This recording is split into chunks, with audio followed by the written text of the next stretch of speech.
Hello, hello, hello. Good evening. I almost said good morning there. Good evening. How are you doing? I hope you're doing all right. We have started. Happy Mother's Day to all of the mothers out there.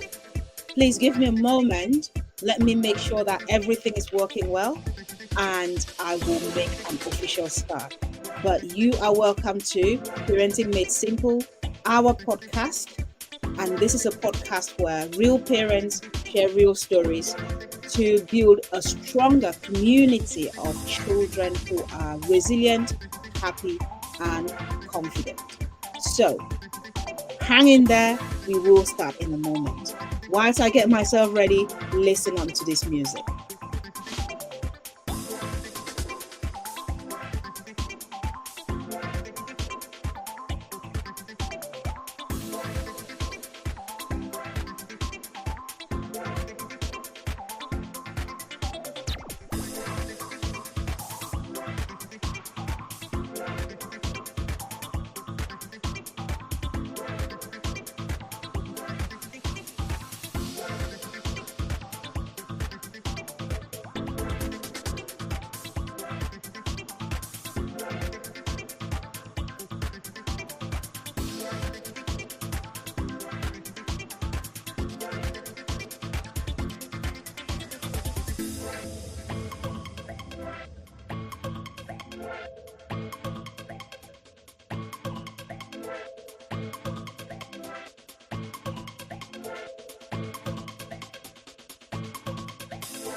Hello, hello, hello. Good evening once again. My name is Ivy. If this is your first time watching uh, our podcast, Parenting Made Simple, I welcome you to this podcast this evening. Happy Mother's Day to all of the mothers out there. I hope that you have had an amazing day. I have had a great, awesome day, which I will share with you if we did not have just 1 hour to run this.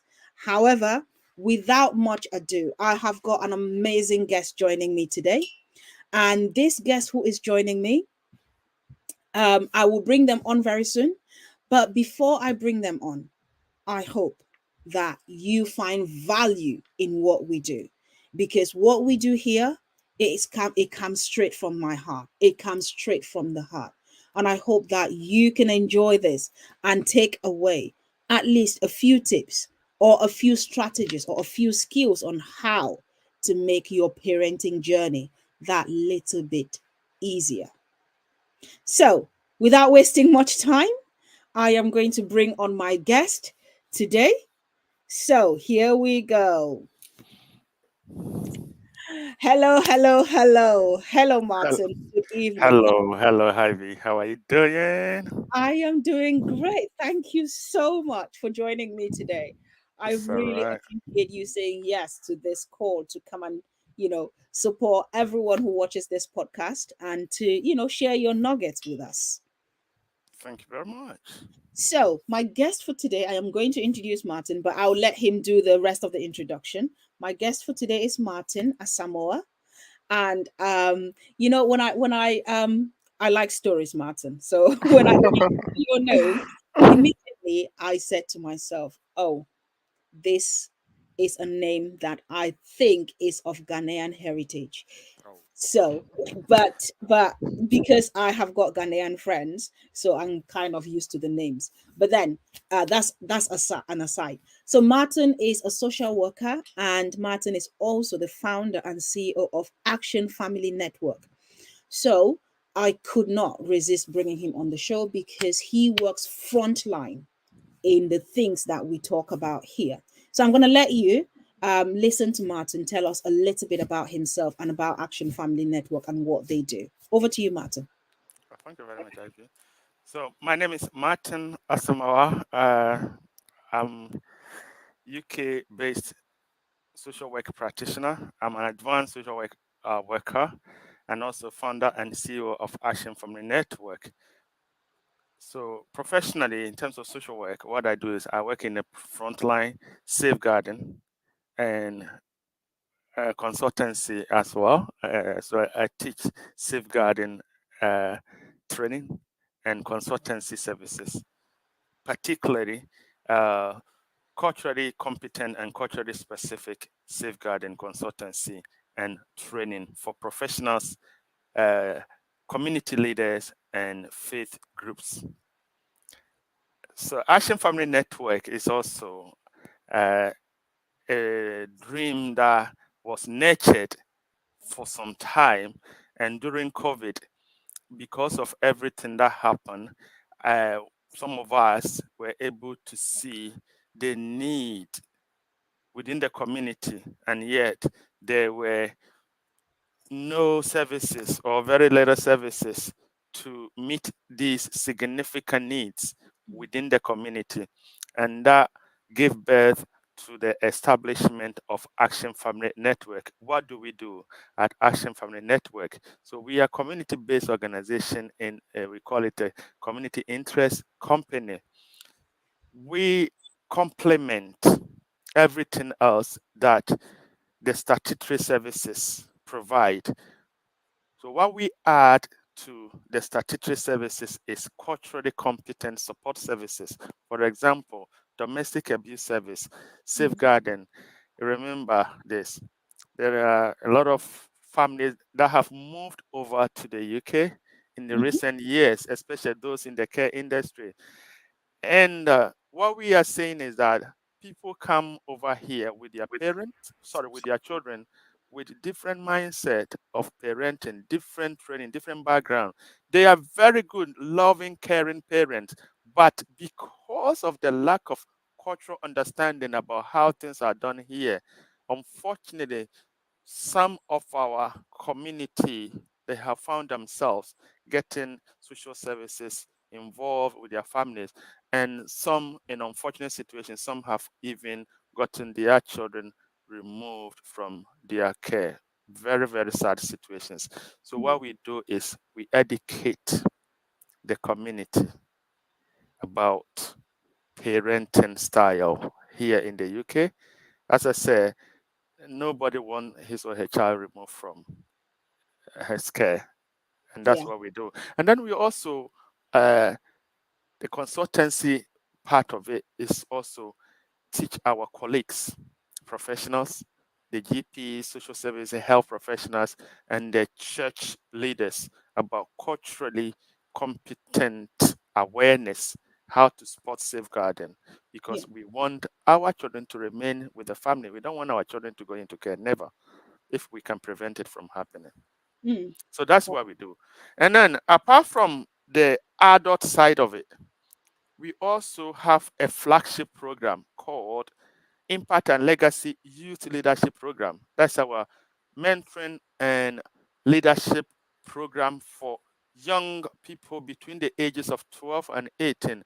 What we do is we teach them social skills, social and Mm. leadership skills that Mm. make them thrive and compete in the world that is ahead of them, the challenging world ahead of them. We give them the skills, the strategies for them to succeed in life.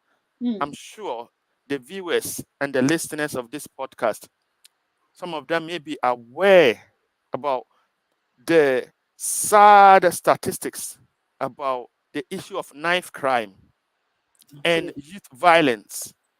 Mm. And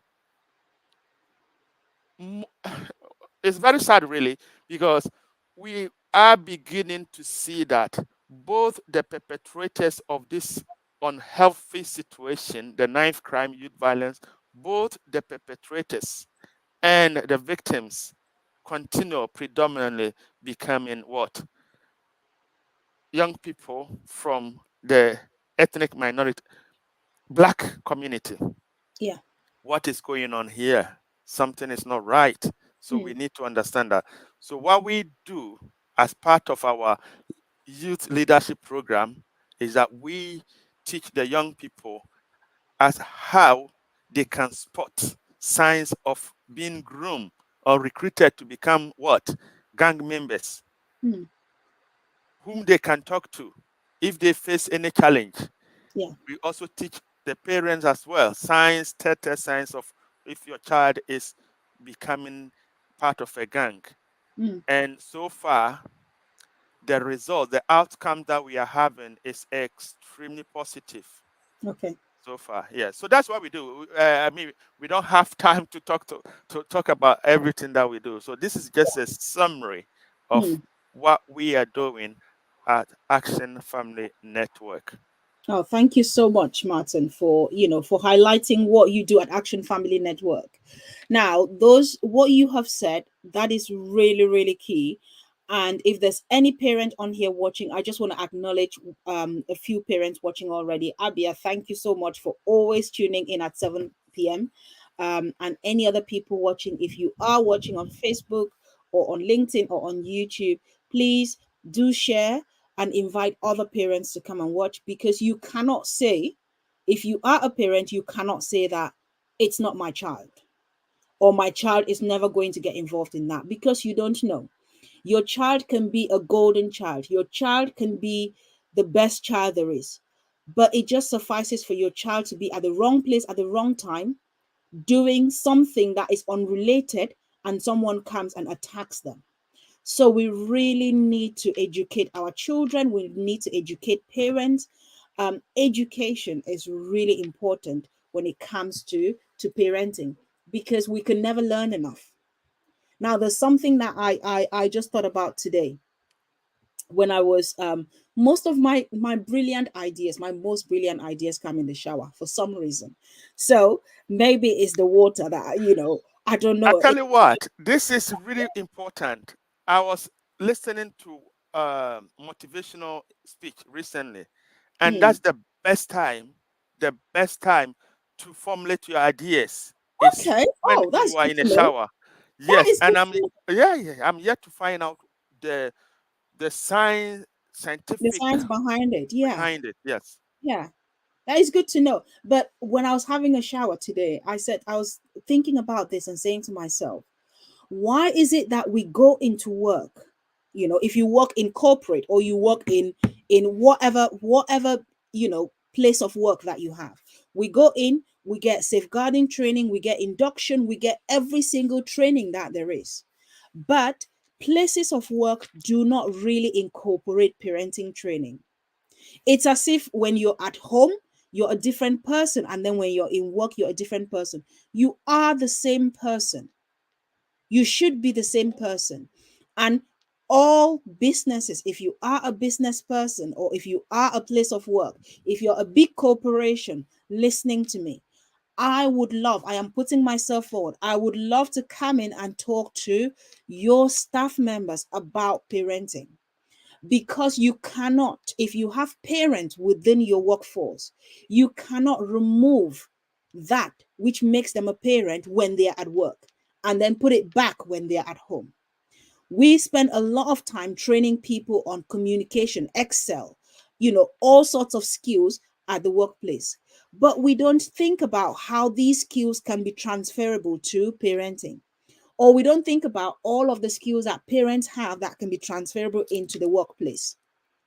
I know that I became a better person at work when I improved my parenting styles at home. I know that for a fact, for sure. So I just said I'll put myself out there, because that is something that is really important and really useful. So, Martin, let's talk about parenting, because that is why we're here. So you are a social worker, and you work with, with parents. You might have worked with parents, you might have worked with young people. What do you think are two common challenges that parents of today, because today parenting today is different from parenting of 20 years ago. What are two common challenges that parents of today face? Wow. Because you are restricting me to just only two, I know, I will right? also, because there are many challenges. So Yeah. I will talk about two main issues here. One, so in terms of the demographic also, right? Hmm. So for the purpose of this particular topic, Yeah. let me, if you permit me to, focus mainly on parents from migrant background. Yes, sure, Okay. absolutely. Okay. Because what is happening is that a lot of parents who have traveled from Africa, other parts of the world, to come and seek better life and also seek better life for their children, they come to the country, they face a lot of challenges. Yeah. Hmm. And this is not me trying to be political, but I'm doing this by putting into context because by being a parent in a foreign country itself brings what significant challenges to you because you've come to a country, you are learning sometimes the language, or if not the language alone, you're learning the culture. So the integration alone is a huge challenge for you to overcome.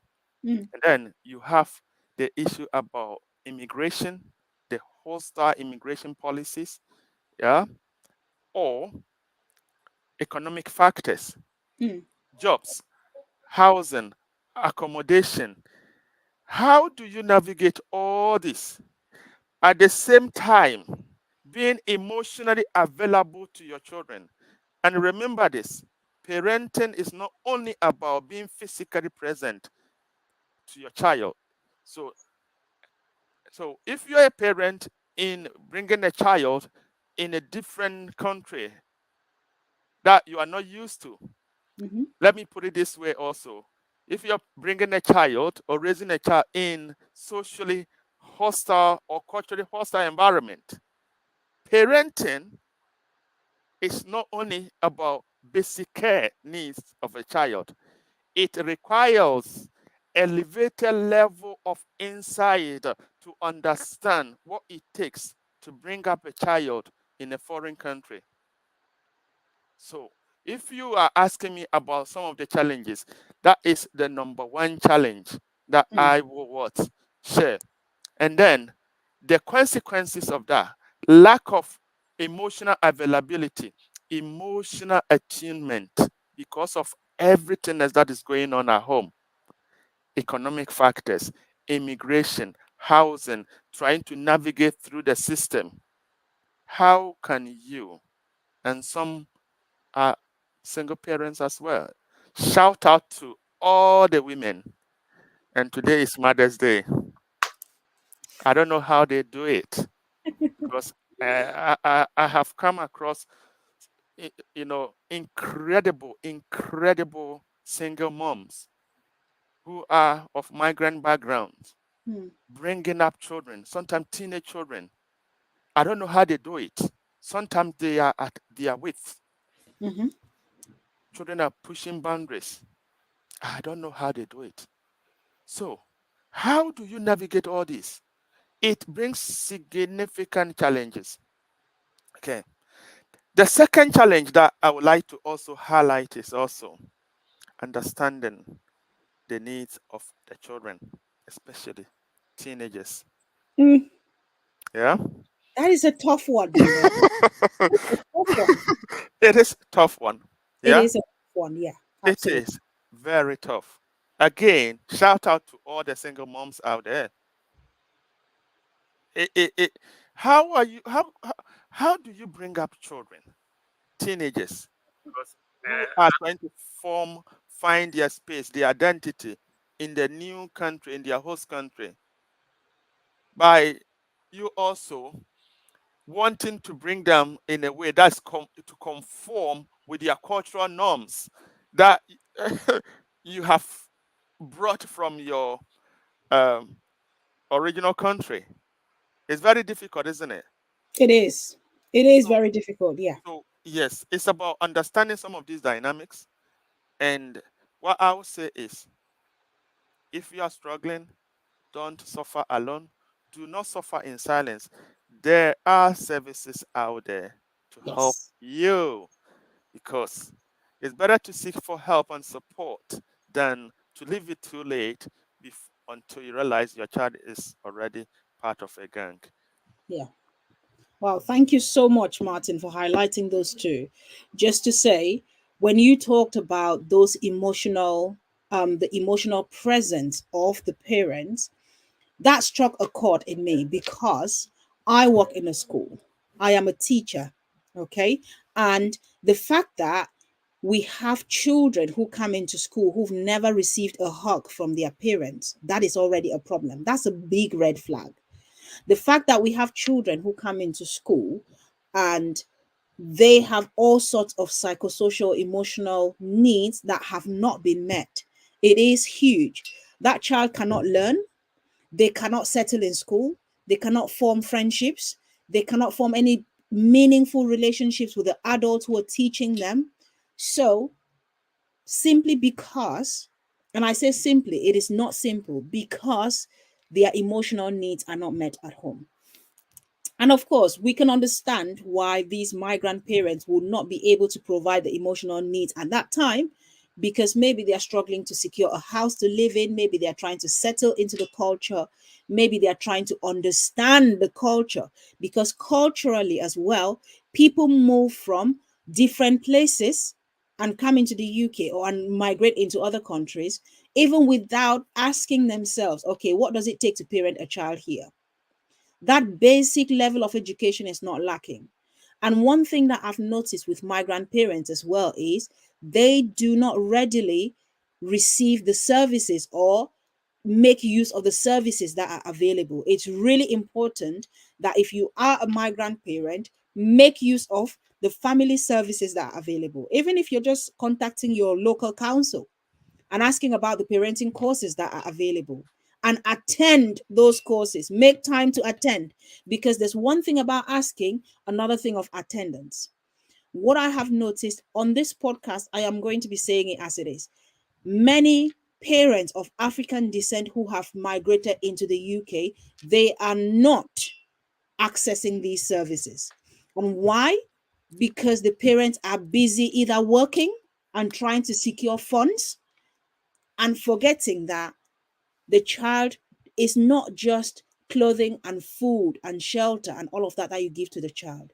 There's that emotional support that the child needs. There's a holistic side of support that the child needs, that the parent needs to provide.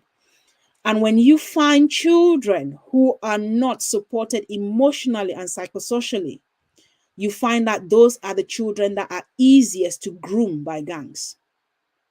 Exactly.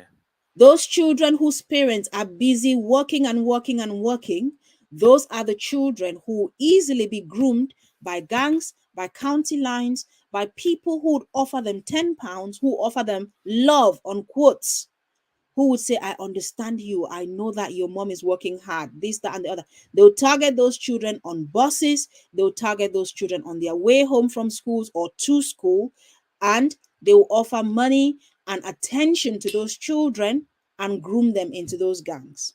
So if you are a parent and you are not attending parents' evenings, you are not involved in the emotional upbringing of your child, know that you're opening your child, unfortunately, to be groomed by a gang. Whether that child is then going to say no is down to the child. And these gang members, they are very clever. They know exactly what children need, and they would exploit that to get to the children. Another thing you highlighted, which I really, really like, honestly, is the fact that parents do not understand what it entails for each developmental stage of their child. I always say there's a saying that I say, that it's not about the age of your child, it's about the maturity levels. Some children at the ages of 10 are already so mature that you can have a mature conversation with them, you can give them, you can set out something and they'll do. some children are not so mature at that age of 10. So you have to understand what each developmental stage of a child, what that child is doing. If you do not understand, I go back to our parents of African descent again. We don't spend the time to read books to understand this. We don't spend the time to watch maybe podcasts like this one. We don't spend the time to watch videos. We don't go on YouTube to learn by ourselves to understand it. And even when things, places like the council are offering free parenting services, we still don't engage. And it's during those parenting services that those things are taught. But also, you can also get the services of a paid services. I have parents who pay for my services. And I'm sure you as well, Martin, you have parents who come and pay for services at Action Family Network, Of that course. they Of can work with course. you so that they can give the best to their children. If you do not pay attention to your children, if you are not intentional as a parent, this age in which we live, if you don't teach your children, someone else will teach them. And maybe they'll teach them things that are not part of your value system in your household. Ivy, can I chip in something here? Very Yeah, sure. important. Yeah. As part of our youth development training, Hmm. recently we were delivering a program for about 22 young people between the Hmm. ages of 12 and 18. Yeah. We were teaching them about conflict resolution, emotional intelligence, Mhm. transaction analysis, I all saw those. you shared a snippet of it, didn't you? Yes, yes, yes, Yes, I you did. did. You shared So a snippet of it. part Yeah. of it, I asked the young people, I think they were about 20, 21. I asked them that when they go out there to school or in the community and they face challenges and they come back home, do they feel that there is a space, a platform at home, in their home environment, for their parent to listen to them and share their feelings, their wishes and feelings? Out of the 22 young people at the session, only one said yes. The Look at rest that. said no. With Look at that. passion, with emotion, they were showing raw emotions. So what does that tell you? So if you're a parent and you are listening to this podcast, it may not be your fault. I will share, and I'm always very proud to share this. I'm not ashamed because, and shout to my parents, they really love me. They provided for me.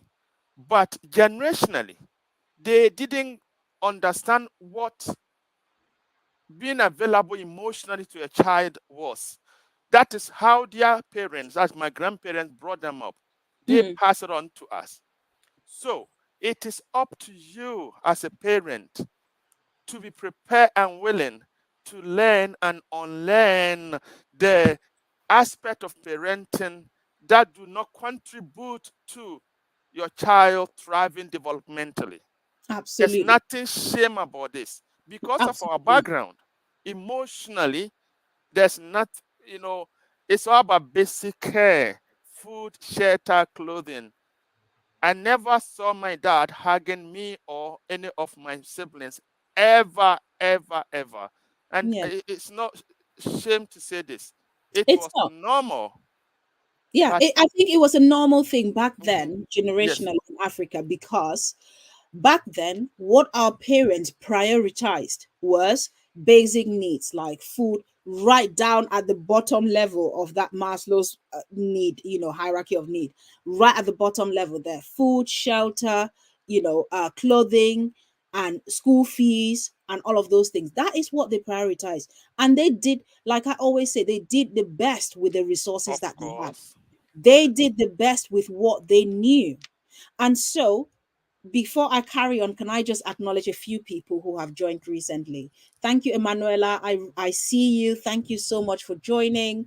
Manka, I see you. Patience, my sister, I see you. Funi Peter, I see you. Please, if you've just joined us, do share the stream. Invite other parents to come and watch, especially if you are an intentional parent who wants to change the things around your household. This podcast is a podcast where we tell real stories, we share real stories, and the purpose of sharing real stories is to build a stronger community of children and young people who are resilient, who are confident, and who are happy. Because when it comes to confident, our children, I wasn't confident growing up, Martin. I'm going to put up my hand and say it because I grew up in a typical African household where there was a lot of shouting, there was a lot of yelling. I don't thrive in those such stressful environments where I'm being shouted down at every single time. I cannot thrive in that. And I know that there are some people who can thrive in that, but personally I cannot. I thrive in a more nurturing environment. And so if you were to place, and my siblings and I were different. Some of my siblings would thrive in that kind of environment and others will not. And as a parent, it is incumbent on you to understand the kind of environment that each of your children will thrive in, and you provide that for them. Normally, you provide a nurturing environment, but each of your children have a slightly different personality. They are unique in their nature. And so you have to tailor your parenting to suit that particular child.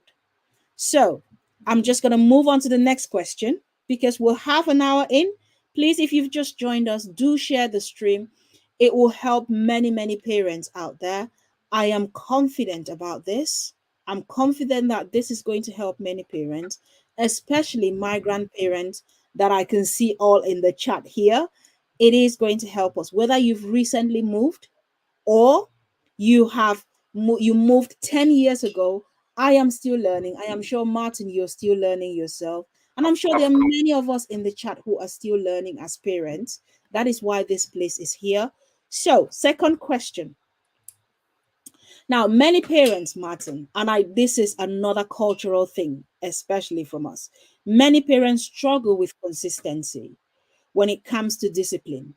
Consistency in setting expectations, in following through. When it comes to that discipline, many parents struggle. What advice do you have for parents to be able to establish those clear, consistent rules and consequences, but while also maintaining that sense of empathy and understanding with their children? What advice would you give such parents? Thank you. I'm going to break it down in a very simple terms. Be emotionally present to your child. So, We're going back there, right? We're going going back back. there, being emotionally present, because if you're emotionally present, because the reason why I'm bringing back the emotional present of parenting is that you can be physically present at home with your child, but Hmm. emotionally you are absent, and the child will see this. Children are very smart, they are very resilient, they are able to navigate and assess the situation, and that's why how they thrive and their sense of resilience. Some young people I talk to will say, I know my parents are not going to help me or listen to me, so I will Hmm. find a way of dealing with it myself. And this has been consistent theme. Almost every young person that I do wishes and feeling sessions with. So wishes and feeling session is in social work. What we do is you go to a child, you speak to the child, maybe at school. Ivy, I'm sure you have come into contact with a number of social workers who come to the school, and then you Yeah. provide a small room for them, for the social worker and the child to say, or sometimes Mhm. you go and see them at home. And sometimes at age appropriate level, even if the child is not verbal, the child will be able to draw how he or she is feeling, Yeah. his experience at home. Mm. And sometimes it's disheartening and touching to see or hear, sit down, listen to the stories of the some of these children. Yeah. So back to the question. If you're a parent, regardless, no matter how you have been parented, please, we got to understand that generational thing. The idea that a lot of parents, especially from African background, use an excuse, toughen up. When I was a child, I didn't get all these luxuries that you are getting. I Yeah. used to walk miles away to fetch water Mm. before I go to school in the morning. I used to do this. I didn't get iPad. I didn't get this. I'm afraid you are not bringing your child to the generation that you were brought up. Things have changed. Society is not static. Society and parenting is dynamic. So, Yeah. are we prepared to adapt our parenting style to the current generation? Because we are moving in artificial intelligent age, AI. Mm. So, are we prepared for that? Yeah. So, my response to your question is, if you're a parent, for you to understand the needs of your child, be emotionally available. In practical terms, Yeah. simple thing like this. Your Mm. child come back from school. Hi, darling. How was school today? Simple question like this will see any parent who is listening to me. If you are not doing this already, please try this. And I tell you, give yourself a week or two every single day. When your child come back from school, just hug that child, or even if you don't live with that child, I know we don't, there may be some non-resident parent. Once you speak to the child, ask that child, how was your day? How was school today? Let that child tell his or her story, and wait, sit back and see the changes that you're going to see in your child's behavior. Mm. When your child wake up in the morning, hi, good morning, give that child a hug. Physical touch is the most significant and important therapy you can give to your child. Absolutely. Physical touch, Absolutely. hugging. Yeah. This can go a long way to Absolutely. modify your child's behavior that you may call challenging behavior or a naughty child, which we advise parents not to use because no child is naughty. It's a communication that child is communicating to you. I call them strong-willed children. Every child that we think is a naughty child, you might just have a child who is strong-willed. Who has a strong will? Someone who has a lot of determination, someone who will challenge, who will question why this and that are happening. That is just someone who has a strong will. It doesn't mean that child is naughty. It just means that the child has dogged determination. And there's something that you said there, Martin, that I really want to pick on. The fact that you said being emotionally present already solves so many problems. It solves the problem of, setting those clear expectations and boundaries and following through. Who would think that something so simple, so soft, I would almost say so soft, will solve a problem so big? Who would think that? Because when you are emotionally present, your child feels safe, Secure. your child feels secure, your child feels accepted, and your child feels understood. They feel loved. And all of these things put together mean the child can come to you and talk about their deepest fears and worries. And Yes. that creates that stronger bond, that stronger relationship. But also, I'll take it one step further about asking about your day. Having conversations with your child is amazing. Creating the opportunity for you to have those conversations is really great. And it's not just when you say, how is your day? It's brilliant. But as they become teenagers, you know what teenagers are like. They are like a different breed altogether. They are very non communicative. They'll be like, fine. How was your day? Fine. How was your night? Fine. Are you, okay? Or they'll tell you, okay. So you can take it one step further and say, and ask questions that allow them to elaborate a bit more. Like, for example, what is the one thing that you really enjoyed today? Or what is the one thing that stood out about your day? Like my daughter comes back from school and I often ask her this. Sometimes she even asks me, even before she even says the sentence before. I say, how was your day? Really good, mommy. And then she says, yeah, I know you're going to say, what was good about your really good day? So immediately, I'm not just taking good for an answer. I'm asking, could you elaborate about what was really good? What was it that you found really good about today? You said your day was really good. What made it really good? Have that conversation. But whilst you're having that conversation as well, parents, please pay attention to your children. Model the body language that you want when you're having a conversation with them.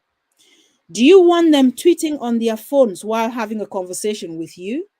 Or are you looking at them, making eye contact and creating and strengthening that bond with them? Have you stopped and turned around and looked at them to create that stronger bond with them? Because your body language communicates whether you're listening or not. Because there are times that I have been called out on this by my daughter still. She'll be talking, and then suddenly I'm there in the kitchen cooking or doing whatever that I'm doing, and she's talking. And then suddenly she stops. And then she'll say, Mommy, you're not even listening. And truly, I wasn't listening. I was busy cutting the onions and cooking and frying the tomatoes and all of that. And rightfully so, I should have been. But if you are going to ask that question, create the environment so that they can respond and tell you exactly how their day was. Yes. Recently, I was supporting a parent, Mm, um, a single mom with two children between I think 6 and 8 year olds. And this mom keeps complaining about the youngest that, oh, she doesn't listen, she's naughty, she's like this. So she called out for support. mm, So I went out there to observe the evening routine to see how things were. And then yeah, I gave the mom log to write down mm, behavior trends and patterns yeah, of both children mm-hmm, and what she considered to be naughty behavior. And when she sent the logs after the week, I went out to speak to the child. yeah. And 6 year old said to me, Uncle, the reason why I do all this that mom said is naughty is that mommy doesn't listen to me. And the Oh, only way I can get mom to listen to me is if I spoil things in the living room. And then oh whatever no. mom is doing, mom will pay attention to me. So you mentioned about communication, body language, eye contact. There are children, you may think that you are talking to them, but they are not listening to you. The message is not going through. That It's not child may have neurodiverse, or the child would require different communication styles, strategies. absolutely. It may require having to repeat yourself or Mm, use simple language mm. because the Or child may have. maybe sometimes just coming down to the child's level, the eye level. We Yes. as parents sometimes we're fond of standing up tall and talking down on our children. And when I say talking down, it's not about, using words or whatever. Our children are down there and we're talking down on them. Sometimes you need to bring yourself, you need to stoop so that you are eye level with that child. That's what we do in schools, teachers. That's what we do. If I'm talking to my student and they are sitting in a chair, I pull a chair and sit across the table from them so that we are eye level and we can make eye contact. They are not looking at me from down there. The moment they are looking at you from down there, they are seeing what they see is an authority figure. They And don't some see you. children hate it. Some And children do not like it. it's a natural thing. And It is, also, yeah, especially with your teenage children, they will not like it. they will not like it. And this Yeah. is where the fathers, yeah, this is this is where the father, the This is where the fathers, problem come in. please let's drop the ego. Let's drop it now.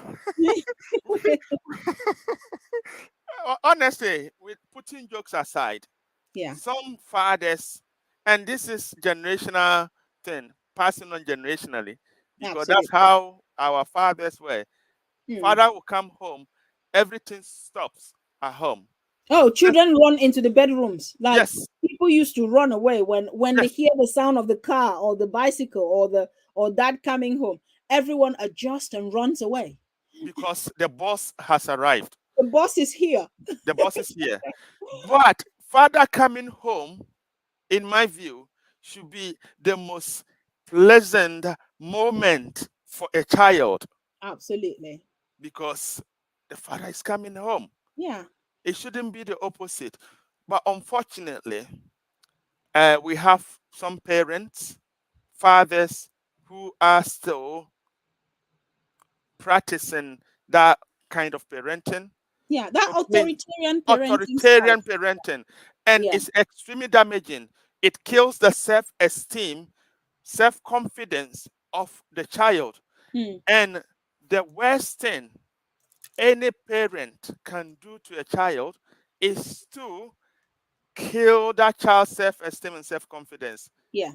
That is the worst thing that you can do to your child, because Yeah. once that is gone, it will follow the child to the adulthood. To the adulthood, I would even go as far as saying, and you may prove people may want to disagree with me on this one, but I will go as far as suggesting that most of us of African descent, we lack confidence in ourselves as adults because of that authoritarian parenting style, Yes. where parents where dads, let me just leave it at that, because of that authoritarian parenting style.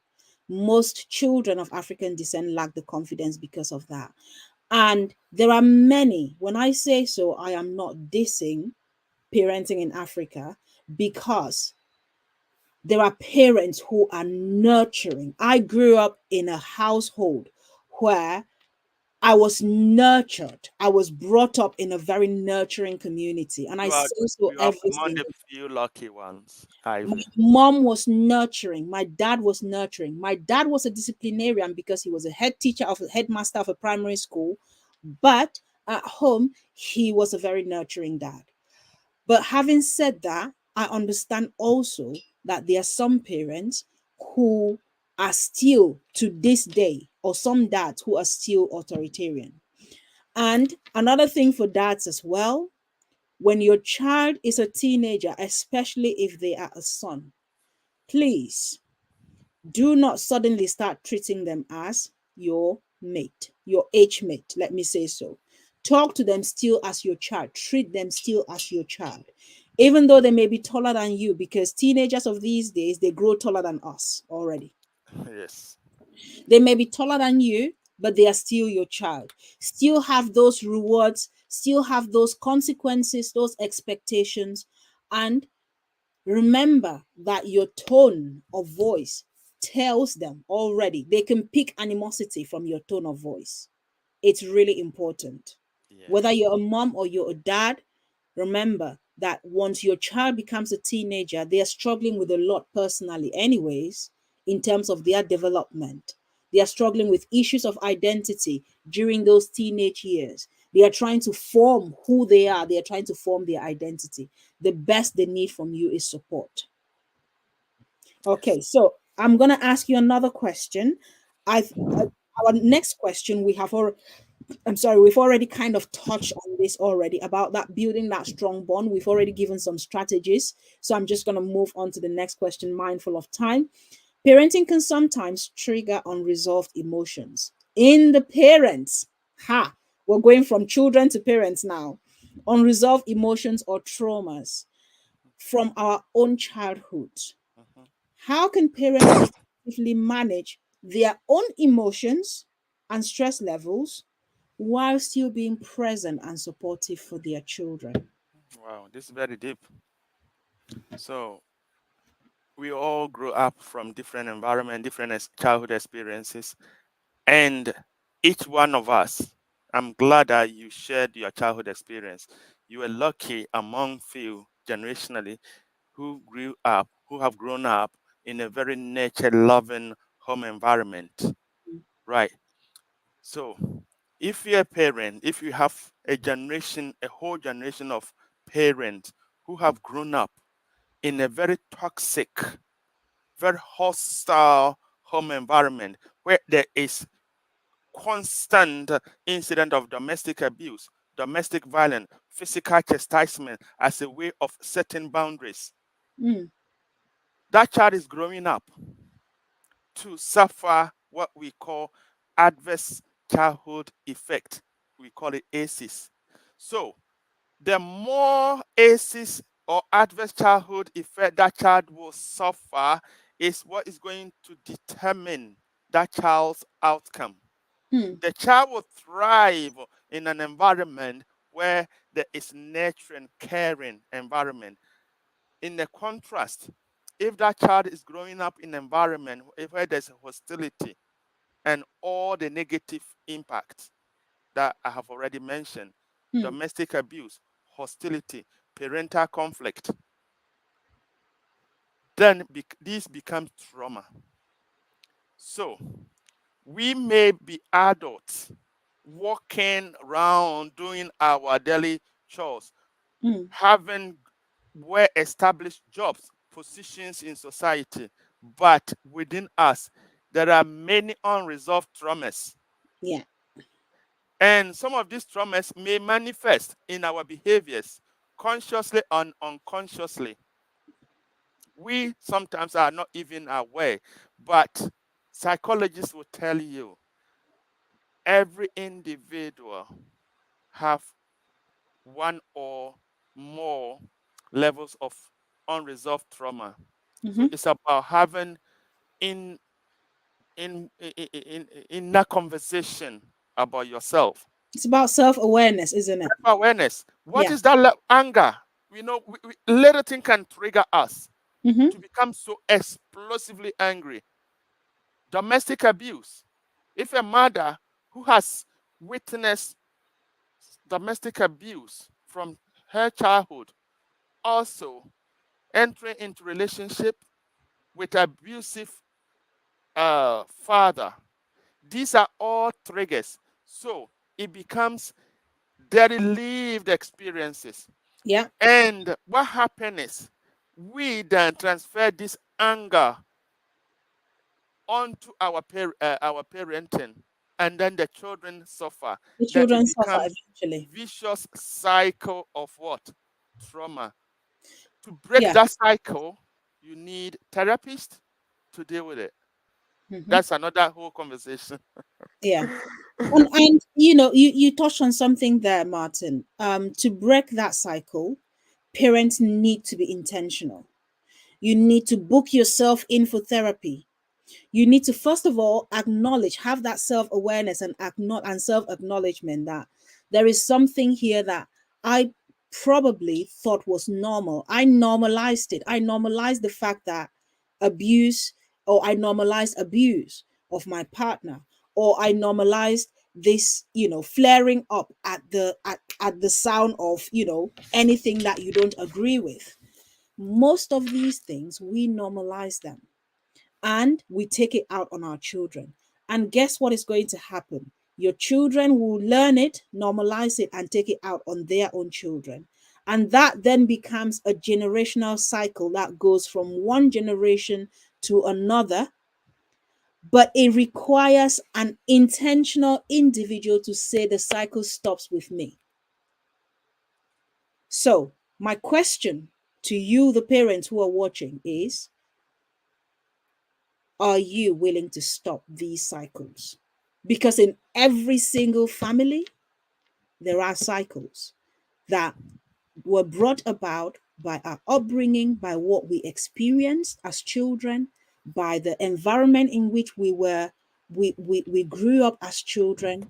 Some of those cycles are amazing. Like some people, they are nurturing. Some people come up and they are very positive. Some people are very confident. Those are cycles that were passed down by parents as well. But on the other hand, we've got these negative family cycles that we want to break. Are you going to be the one who stands up and says, it ends with me? My children are not going to suffer this. Or my children's children are not going to suffer this. So I thought I should just throw that in there. But we're coming up to the top of the hour. Before we come up to that top of the hour, I just want to remind you again that this is Parenting Made Simple, our podcast, and it is a space where real parents share real stories to build a stronger community of children who are resilient, who are confident, and who are happy. It is my passion to bring on people like I've brought on Martin today, who has so willingly shared with us so much knowledge that we can take away as parents and we can take it to the bank of parenting and make do with it. My wish for you as parents is that you use this knowledge to your advantage. It is free knowledge that we're giving. However, if you're sitting there thinking that I need some more support as a parent, there is a message going on at the bottom of the screen. That is my business number. Reach out to me. And soon we will be launching a few other workshops coming up, and we will be launching some mentoring programs as well. If you are thinking that my child or my son or my daughter or I need some more support other than what we have been talking about here today, then do reach out. Save that number and reach out to me. Okay. But also, this podcast comes on every other week. So we're not going to have it next week, Sunday. We will have it the Sunday after that. That would be, I'm not very good with dates. I definitely have to check what the date will be to be That able would to be 24th. 23rd, Yeah, 24th, yeah. the 24th. That will be Sunday the 24th. And during that session, trust me, if you are struggling with your family finances, if you want to learn financial skills that you can pass on to your children, save the date and come on the 24th, because like I said, I am committed to bringing people on this podcast who will give you exactly what I think will benefit you as a parent. Now back to you, Martin. What are your last words to all the parents who are watching now and to all the parents who will watch in the future? Thank you, Abby, for having me on this important program.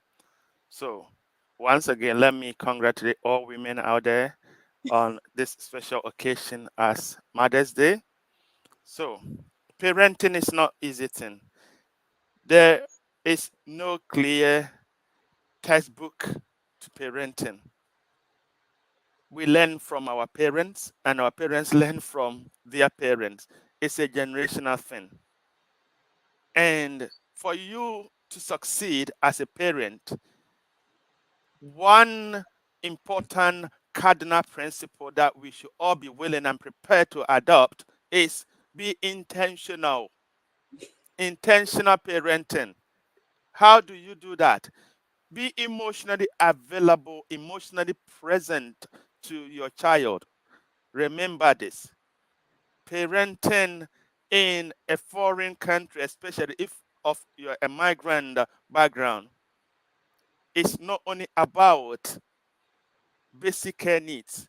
It requires an elevated level of knowledge, skills, different set of skill set, strategies, tools to understand what it takes to bring up a child in a foreign country, for that child to understand his or her identity, self-worth, his or her space within the environment that child finds himself or herself in. If combination of all this, in addition to better communication with your child, again, that comes with emotional attunement. Be emotionally present to that child. I promise you, that child will thrive in Absolutely. that environment. Sorry that I'm cutting you. I can attest to that. I Yes. can attest to the fact that if you are emotionally present for your child, the child thrives. I have got 4 children, and I have seen both sides of parenting. I have seen the parenting side where I am firm, I am strict like a straight ruler, not bending without being emotionally there. and I have seen the side where I am nurturing and I'm emotionally present. Trust me, when you're emotionally attuned and present, your child will thrive. Sorry, Martin, that I cut you there. I just wanted to emphasize that. That's okay. So, yes, uh, so you have tested to that. And professionally, I've seen it as a parent myself, I've seen it. If you're emotionally present to your child, that child will thrive. If you are emotionally not available to the child, we know the consequences. Somebody else will parent your child for you. Mm. And the consequences of that is what, unfortunately, sometimes we see the knife crime, the youth violence, and everything And because, drugs and drugs, and because alcohol abuse. Yeah. you have left a huge space in that child's life, and somebody has occupied that space. And once that vacuum is created emotionally and is occupied by these gangs, especially for the teenagers, that's Mm. it. As a parent, you have lost your child. Yeah.